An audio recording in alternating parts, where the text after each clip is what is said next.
In a sweeping report, Human Rights Watch claims that Israeli policies towards Palestinians constitute crimes of apartheid and persecution. Among the examples cited, restrictions on movement, land confiscation for Jewish settlements, and denial of residency rights. The report's findings apply to Palestinians living in the West Bank, Gaza, and Israel. The Israeli government today rules primarily over the area between the Jordan River and the Mediterranean Sea, where two groups of roughly equal size live. Across these areas, the Israeli government methodically privileges Jewish Israelis, governing them under a single system of laws and privileges, while at the same time systematically repressing Palestinians at various degrees of intensity based on where they live. The reality for millions of Palestinians is apartheid and persecution. Israel has rejected the report, its foreign ministry describing it as preposterous and false, a sentiment echoed by this analyst. This report is nothing more than a fabrication of fantasy, misstatement, and misrepresentation, which is fundamentally anti-Semitic because it's designed to delegitimize the Jewish state. In its report, Human Rights Watch calls on the International Criminal Court, or ICC, to conduct additional investigations into the claims. The ICC has already launched a probe into alleged war crimes, with the Israeli military and the militant group Hamas both named as possible perpetrators. I'm speaking today with Professor Gerald Steinberg, and we'll be talking about the NGO Human Rights Watch, a powerful NGO with a massive budget and close links to Western governments and significant influence internationally, and therefore in a strong position to harm Israel politically. Its publications reflect the absence of professional standards, research methodologies, and military and legal expertise, as well as a deep-seated ideological bias against Israel. Now, Gerald Steinberg is a professor of politics at Bar-Ilan University, an Israeli academic, political scientist, and political activist. He's the founder in 2002 and president of NGO Monitor, a policy analysis think tank focusing on non-governmental organizations' analysis and insight into important news about Israel. Now, the Israel Connection has been producing programs for the last 6 years, and on my program, I provide analysis and insight into stories about Israel and events concerning Israel. And I'm delighted to welcome you, Gerald, to this episode today. Well, thank you. Thank you for the invitation and the opportunity to talk to you and to talk to your audience. These are important issues. Now, we'll start with talking about going back a little bit with Human Rights Watch. The track record of Human Rights Watch in demonizing Israel goes back a fair way. And if you visit your website, NGO Monitor, it reveals a great deal. And I recommend that listeners go there for some background. But this year we've seen Human Rights Watch publish a report as part of a renewed NGO push that we've seen over the last 18 months, which is attaching the term apartheid to discourse about Israel.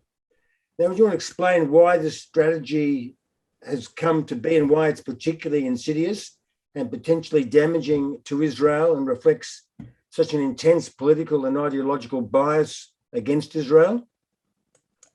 Let me go back 20 years. We can go back further, actually. We can go back to 1975. We can go back to the days of Stalin. All these things are connected. In 1975, the UN General Assembly, a majority composed of Soviet communist governments and what's called the Islamic Bloc, the Arab League, and Iran and other countries, they had a majority that declared that Zionism was a form of racism. Why is Zionism a form of racism? Because it's like apartheid South Africa. That was the theme all the way back in the 70s. And then back in 2001 at something called the United Nations Conference, the World Conference for the Elimination of Racism in Durban, South Africa, a huge 2-week conference took place in Durban, South Africa, in order to celebrate ostensibly the end of apartheid in South Africa. The main focus, and there were 1,500 NGOs, and Human Rights Watch was a major player there. Their one agreed upon statement, their final declaration was that Israel was an apartheid state committing war crimes, genocidal, ethnic cleansing. They put it all in there. But the word apartheid appeared more than any other in describing Israel. And they had big marches with the old Israel apartheid, Israel's racism, posters and even T-shirts. That theme has been around for a long time. And as I said, it got strengthened, and after the 1975 resolution was forgotten and rescinded, it was reborn and pushed again in 2001. Now that's been a constant theme. And Human Rights Watch is the most active non-Palestinian organization that uses that kind of language and has that kind of campaign. We can talk later about what's the reasons for this pathology that exists, or the obsessiveness. But the point is that this is something that it's not new. Their report that they called it a report. It's just a piece of propaganda, 200-page piece of propaganda that a bunch of journalists, either because they're lazy or because they're part of the agenda, just cut and paste from. But they picked it up again and they made it very visible. You talked about their large budget. They have somewhere between 80 and 90 million US dollars a year, a very large proportion of which goes to public relations, and particularly in order to attack Israel. So they came out with this report back in May that said Israel was an apartheid state. This was the line that's been crossed, that Israel is now, wasn't crossed before, right? But they've been using apartheid for all these years. Yes. And this is a 223-page report that the word apartheid appears 200 times.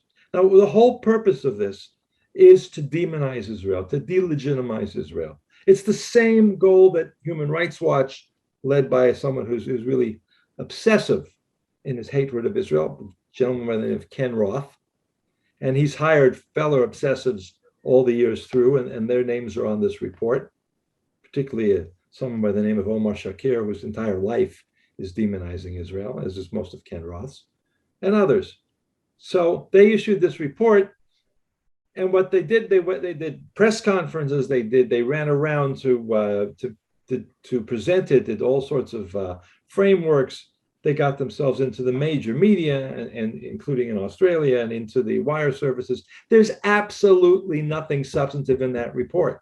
It's entirely designed as a smear for propaganda purposes. But when you have that much money, and then some of the reporters, some of the journalists refer to the organization, the highly respected Human Rights Watch. And I asked the reporter of the New York Times why he was going to run this article, what of substance existed in this report. And he said, but they're so respected. I can't, it's a news story. But you're making it a news story.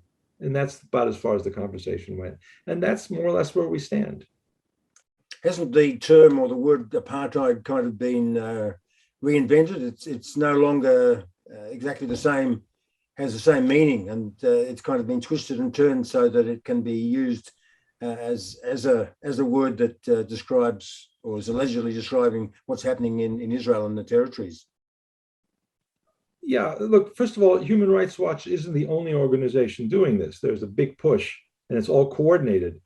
Let's call Israel an apartheid state because war crimes doesn't seem to be hurting them too much. And saying the BDS doesn't seem to be hurting them very much, except maybe some ice cream. So let's call them an apartheid state lots of times now. Let's use, that's the flavor of them. That's this year's, meaning the last 2 or 3 years, main propaganda term that's used. And so also an Israeli group called B'Tselem, which has gone completely off the rails. Your friends in the New Israel Fund in Australia that fund this organization might want to be asked why they agree that one of their organizations totally demonizes Israel through the use of the term apartheid. You can disagree about Israeli policies. And that's the point that you just made. It has absolutely nothing resembling South African apartheid. Anybody who's been to Israel knows there's no comparison. It's strictly used as a source of poison and propaganda. Human Rights Watch, the people there, and remember, they've got hundreds of employees. They have a budget of somewhere over close to 90 million US dollars. I think they've lost some money, hopefully because some of the donors realize they're completely untrustworthy is a very mild term. They destroy human rights. They don't promote it. And so they say, Human Rights Watch says, yes, there is a different form of apartheid, and they did these somersaults in legal journals, which is complete and absolute nonsense. It's gibberish.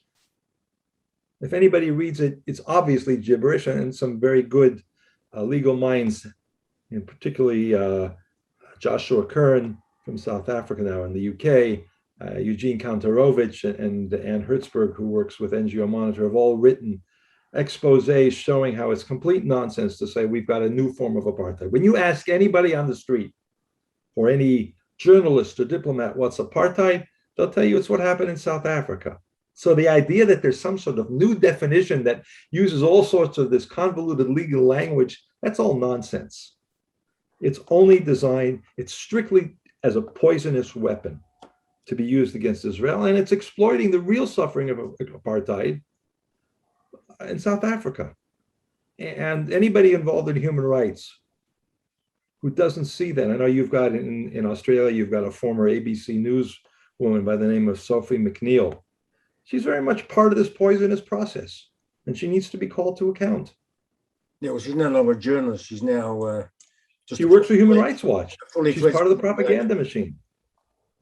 So this report on apartheid came out in April, actually, and if we go forward just a month, we come to May, and in May we saw the conflagration that took place and between Israel and Gaza, and Human Rights Watch got busy again, and they produced another report which claims that there were war crimes that occurred during the May fighting. Now, there were three major Israeli strikes that they investigated, and I'd like you to remark on those. I think you know the ones that I mean, that they have used to identify what they say are examples of Israeli war crimes during that conflict.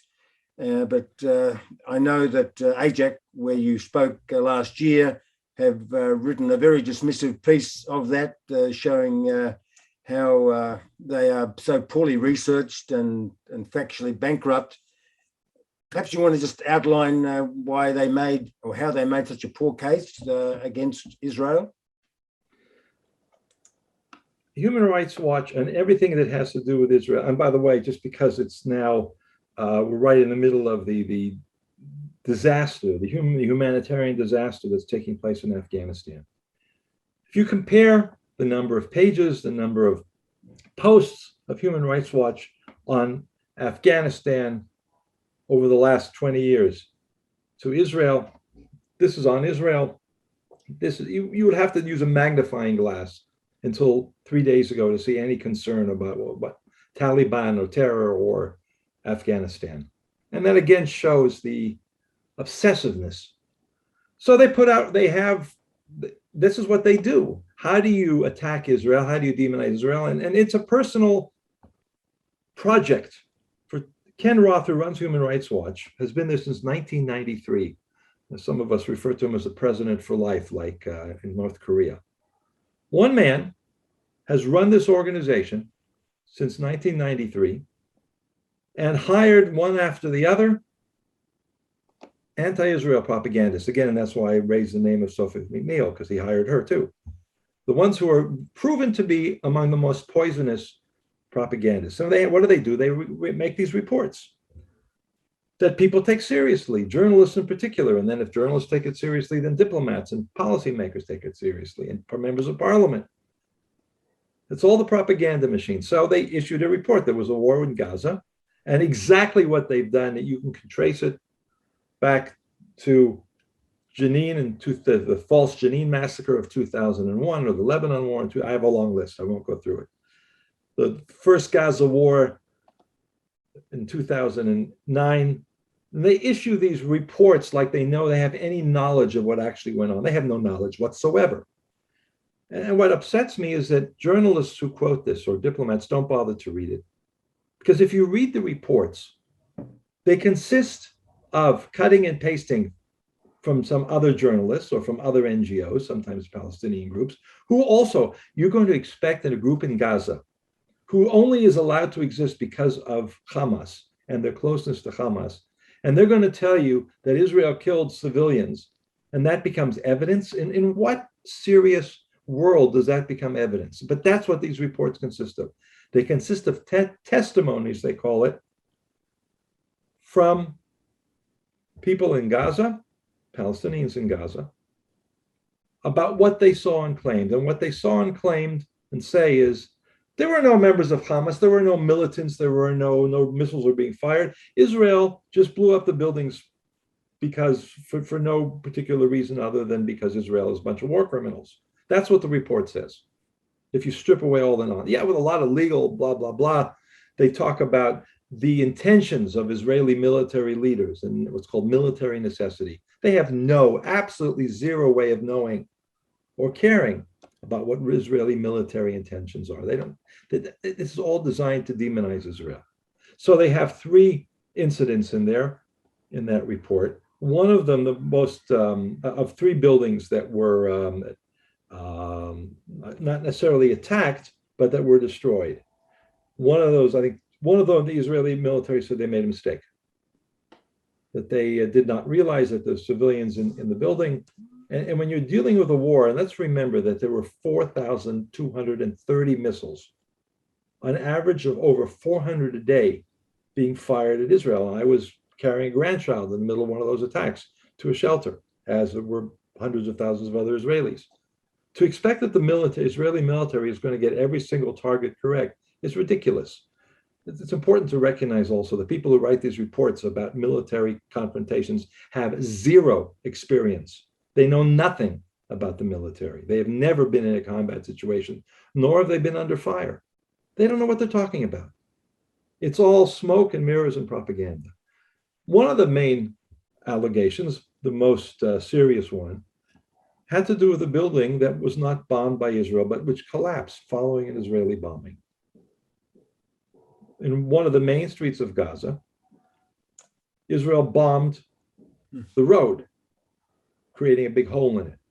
And that's because underneath all of those houses and all of those schools and all of those medical clinics and everything else in Gaza is a concrete network of tunnels where they make the missiles, where they launch the missiles, where the commanders sit during the war.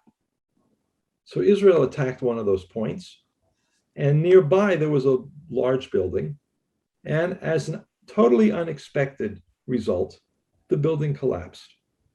This was not, and by the way, when Israel attacks buildings because there is a known Hamas military operation inside, they send messages literally on the phone to the people living there saying, we're going to bomb this in 2 minutes or 3 minutes, get out, and save lives.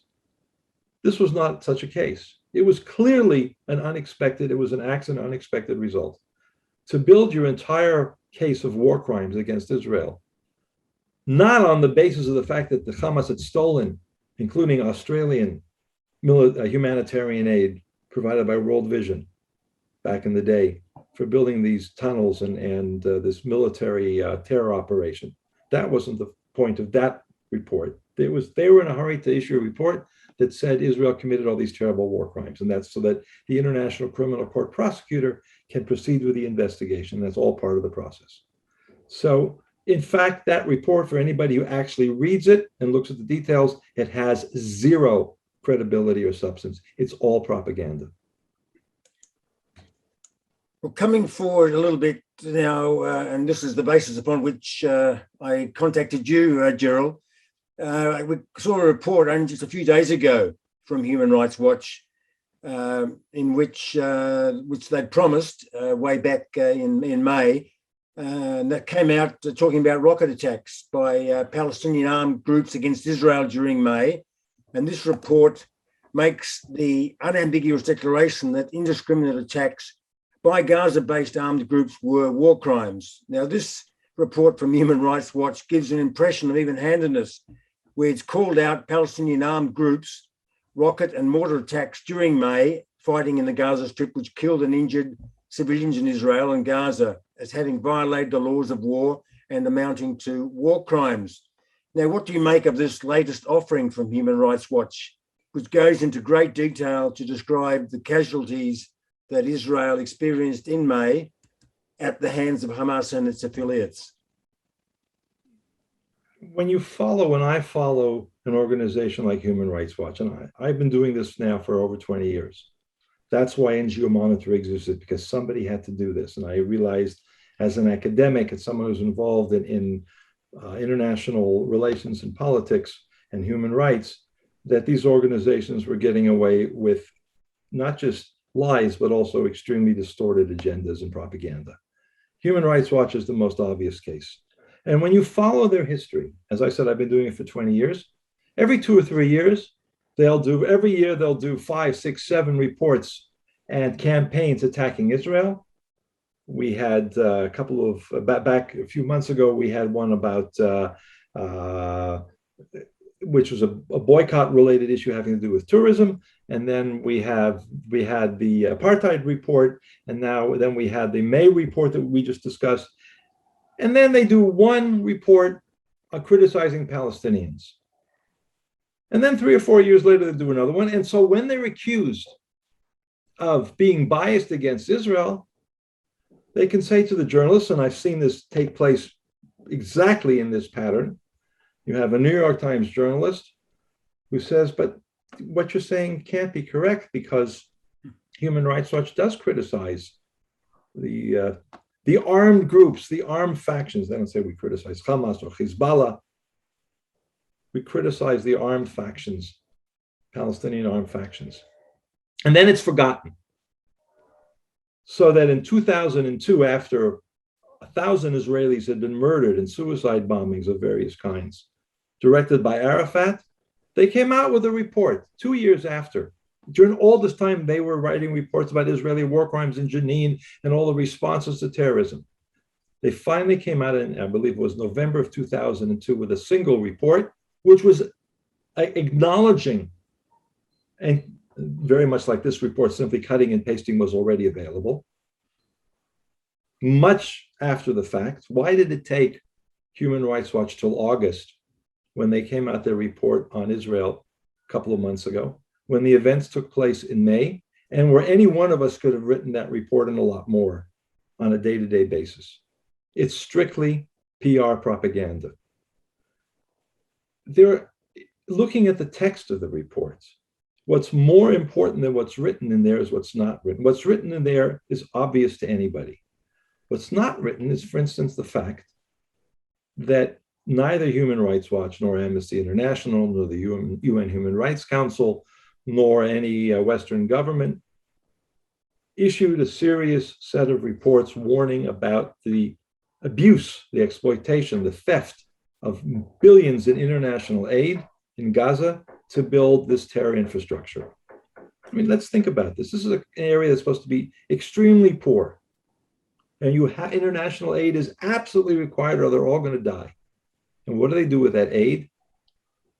They manufacture, we estimate, 20,000 rockets to be fired at Israel. They used 4,000 in this war. They used another 4,000 in the previous war. They fired 2 yesterday. And then they build tens or maybe hundreds of kilometers of concrete lined tunnels. These are not just hand dug dirt tunnels. These are very deep down, lined with concrete, with electricity wires and communications wires and even internet wires running right through the middle of the tunnels, where they operate their terror organizations. That's not in the report. That's just not of interest to Human Rights Watch. This is simply, the phrase that's often used is tokenism. We're going to write something, we'll fool people who are fooled, and we'll go back to bashing Israel. There will be no discussion of this report in the United Nations Human Rights Council. It will not be more than maybe a footnote in this commission to investigate Israeli war crimes that's taking place. It's all a very obvious show, and it should not be given any kind of serious consideration because there's nothing there.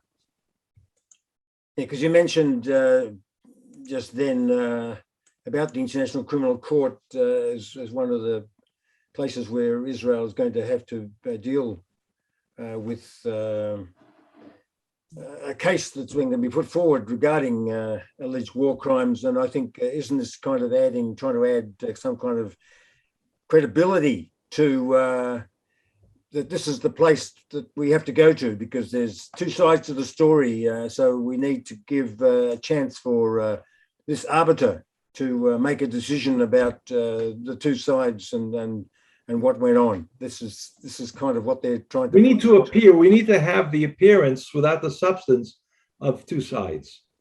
Just a little bit, just enough, and it's always worked for them. It's worked for them for the last 20 years, as I said.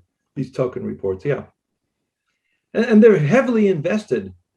Ken Roth, way back in 2000, even before the late 90s, when the International Criminal Court was just about to be created, something called the Rome Statute, which was the document.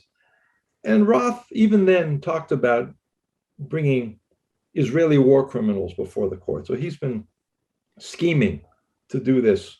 It's very much central in his strategy. And it's a personal issue. It's something that, as I said, I can't get away from the term obsession because I have no other explanation. So he has seen for 20 years the International Criminal Court as the crowning glory, which will then officially, internationally find Israel to be guilty of war crimes and occupation and apartheid. It's all a package. Israel's the worst country in the world. Let's get rid of it. That's what this is all about. And that, by the way, I think it's not, doesn't do anybody a service to avoid using the term anti-Semitism. Because as the International Holocaust Remembrance Alliance working definition says, the denial of the right to the Jewish people to self-determination and to being a sovereign state like other states in the world is a form of anti-Semitism. And anybody who looks at the record of Ken Roth and Human Rights Watch across this whole period, including all the issues we're talking about, cannot help but reach the conclusion that that's exactly what he's trying to do. This idea that Human Rights Watch is anti-Israel or even anti-Semitic, what would you say to that? Well, first of all, anti-Semitism is a horrible practice, a horrible attitude, a horrible form of hatred, which Human Rights Watch regularly denounces, and we oppose everything that adds up to anti-Semitism. That is very different from applying the same international standards to Israel as we do to everybody else. You know, this claim that we're somehow anti-Israeli ignores the fact that within the Israel context, we report on abuses by the Palestinian Authority, by Hamas, by Hezbollah. Within the region, we report on abuses by all of Israel's neighbors. We apply the same standards, the same factual methodology to Israel as to the other 100 countries around the world where we work. So this is, a kind of a last recourse of governments that don't want to engage with the facts, so they use name calling. But what's been significant is the Israeli government has not refuted a single fact in these 213 pages. I'd like to know, what did we get wrong? Which fact is wrong here? Which part of the analysis is wrong? There's none of that. There's just this name calling, trying to label people biased or anti-Semitic. That's not the way you change things. The first way to kind of recognize the reality here is to admit it, admit how bad it is, and then hopefully start to change it. Sadly, that's not where the Israeli government is yet. Gerald, one other aspect of this delay that we've seen in the report coming out after such a long time, which is critical of the other side, is that the focus of this on this conflict has kind of dissipated. And I've since I invited you to come and talk with me on this show, I've gone and done a bit of a hunt for any meaningful analysis of this report in the media, and all I'm seeing is the fact that the report was issued and a summary what it says, but there's no in-depth analysis at all, meaningful analysis coming out of this publishing of the report. It's just a pro forma. I give credit to the PR operations, the propaganda operations. They're very sophisticated at Human Rights Watch. They get the timing right. They know how to work the media. They know how to get the minimum out there in order to be able to say, we are not ignoring the Palestinian violations of international law and the possibility that there are war crimes. We are very cognizant, and we are contributing to that through our reports. And that's all they have to say. If it's Israel they're talking about, then they go and they do massive press conferences. They go from one public event to another. They send a report and have meetings with diplomats and UN officials. They present it to Michelle Bachelet, who is the High Commissioner for Human Rights in Geneva. They go to Geneva to the meetings of the Human Rights Council and hold events around this. But if it's about Palestinian violations, it's immediately forgotten. That's a very tried and true strategy. And they get away with it because other than NGO Monitor and a few other people, and maybe what you're doing suggests to me that more people are paying attention to this, it's a game. It's a very obvious game that has tremendous costs, including contributing to anti-Semitism and attacks on Jews. When they say Israel is an apartheid state and Israel kills hundreds of Palestinians without reason, as their report back in March said, then why, not March, sorry, the report in June, then why, how can anybody complain when somebody blows up a synagogue or attacks Jews and says, what you're doing to Palestinians is unacceptable, I'm taking my revenge? That's what Human Rights Watch is responsible for. One further point here, Gerald, is that what Human Rights Watch is stating in this latest report is bleedingly obvious. Now, as I said, I've looked for some analysis on this. I've only found a comment from somebody on one of the articles in the Israeli media, and I think that this is the most pertinent assessment I've come across, and it's only by a commenter. There's no analysis at all from any media. Of course, it's not reported in the Australian media at all, this second report. Now, the fact is that Hamas commits war crimes. That's their main selling point, right?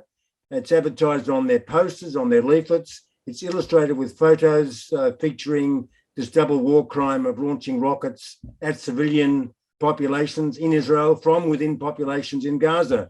So there's no need for all these UN inquiries and human rights reports to investigate what really is the glaringly obvious. Their purpose is to mask the manifest bias of obsessional focus on the one country, which happens to be a Jewish majority country. Now, so the report is fundamentally insightful, as you're saying, because it's putting side by side the alleged war crimes of Israel and Hamas, as though there is some kind of moral equivalency between sides. And as this person that I'm stealing these remarks from said, and I like this comment, they said next they'll be issuing a groundbreaking report about how ISIS committed human rights violations, or the Taliban are committing human rights violations. I mean, this is ridiculous. It's all taken by definition. We know that these organizations do that. We don't need to have human rights organizations wasting their time on doing what's the bleeding obvious. Absolutely. I've seen that same comment. One of the people who I saw it first from was Hillel Neuer, head of UN Watch. And frankly, I forgot about it because it's so absurd. It's just so blatantly absurd. We did a report on Israel. We're doing a report on Hamas. We're doing a report on America. We'll do a report on ISIS. It gets to be ridiculous. And to say that Hamas cares about whether somebody calls them out for committing war crimes. Hamas doesn't care if they know, first of all, it won't have any impact, but if the International Criminal Court has an investigation of Hamas, who cares? Nobody's going to arrest anybody from Hamas. It's not going to affect the population. The absurdity of comparing a terrorist organization with a democratic society, whether it's like Israel or the United States or Australia, that's part of the absurdity and the moral failure of organizations like Human Rights Watch. The founder of Human Rights Watch is a gentleman by the name of Robert Bernstein, who passed away a couple of years ago. He realized back in 2009, and this was after a series of similar events over the Gaza war, but also Durban and other things, that the organization he founded, he said, had lost its moral compass, that it was founded in order to shine the spotlight on violations by closed societies. And what they're doing under the leadership of Ken Roth is they're abusing human rights to launch political attacks against Western democracies, open societies, and in particular, he said, turning Israel into a pariah state. That was the founder of Human Rights Watch on the pages of the New York Times, condemning Ken Roth, and Human Rights Watch. The absurdity was so clear even then. That was 12 years ago. So it really, one of the real problems here is that they continue to raise money. And they raise money in Australia. I believe they have a branch in Sydney, and they hold events in Sydney. And I think everybody that gets invited to anything related to Human Rights Watch, or that sees material from Human Rights Watch, or that knows somebody who is a supporter of human rights, really needs to take this information and say, how can you possibly justify this kind of absurdity where they can't even tell the difference between a murderous terror organization that launches rockets at children in the middle of the night in Israel and the attempt of the Israelis to defend themselves.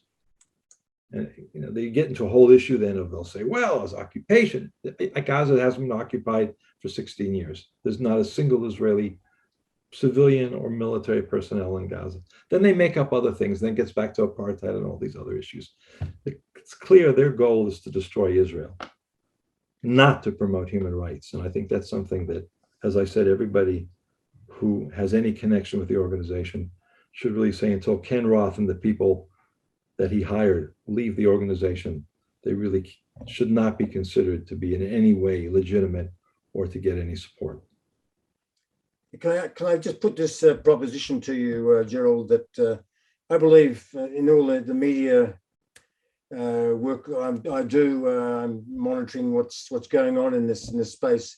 I can see that Human Rights Watch is kind of leading this vanguard in the pro-Palestinian movement. It's a cynical exploitation of international humanitarian law and human rights.